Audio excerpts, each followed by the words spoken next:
In three different parts of London, the same court order began to be enforced at the same time. A flat in Belgravia, a mansion in Kensington, a farmhouse in Surrey. Three different addresses, three different properties, but one common link.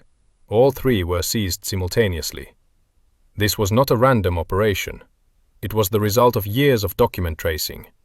The UK's National Crime Agency knew who owned these three properties in London's most expensive neighbourhoods.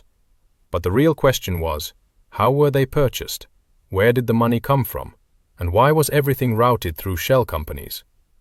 This morning, those questions were put to the test. An unexplained wealth order, a legal tool the UK has used since 2017. It comes into play when someone holds an asset they cannot plausibly explain through lawful income. And this morning, it was activated for all three properties at once. What I'm about to show you is how these properties were bought, who bought them, and how the system unraveled the structure behind them. This isn't a political narrative. It's a document trail. Timestamps, corporate filings, bank transfers. The documents speak. I'm just translating. Let's begin. Let's go back to 2015, the British Virgin Islands.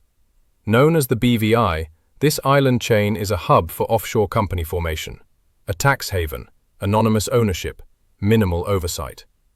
That year, 3 companies were incorporated, all within the same week, all through the same registration agent. Their names: Viridian Holdings Limited, Ashford Investments Corp., Clearwater Properties Limited. The founders do not appear in the paperwork. A nominee director structure was used, meaning the director listed on the corporate record is not the real owner, just a professional service provider whose name appears on paper. The true beneficial owner remains hidden. This is legal. The BVI allows it. By the end of 2015, bank accounts were opened for all 3 companies, in London, at HSBC Private Bank. Separate accounts for each company. Within weeks, large sums were transferred in. £22 million to Viridian, £19 million to Ashford, £26 million to Clearwater, £67 million total. Where did the money come from? The transfer paperwork listed the source as shareholder loan.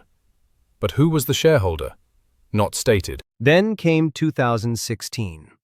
In January, Viridian Holdings purchased a property, Belgravia, Chester Square, a 5-story apartment.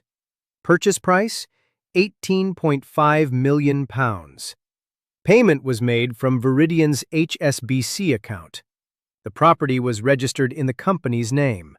No individual name, only the company. In October of the same year, Ashford Investments purchased a mansion, Kensington, near Holland Park. 6 bedrooms, a garden, detached residence. Price, £24 million. Again in the company's name.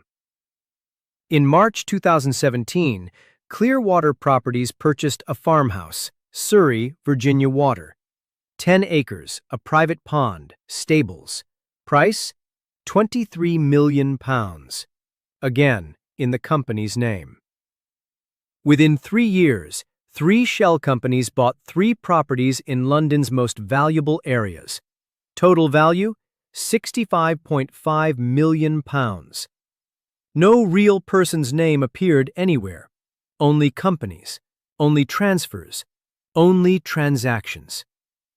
But there was one more common link. The same law firm handled all 3 purchases. Harbottle & Lewis LLP, a London firm specializing in real estate transactions. They represented the buyer in all 3 deals. The same solicitor's signature appears in all 3 files. Coincidence? No. That's a structure. Now let's move to 2018. That year, the United States published a sanctions list under the Magnitsky Act.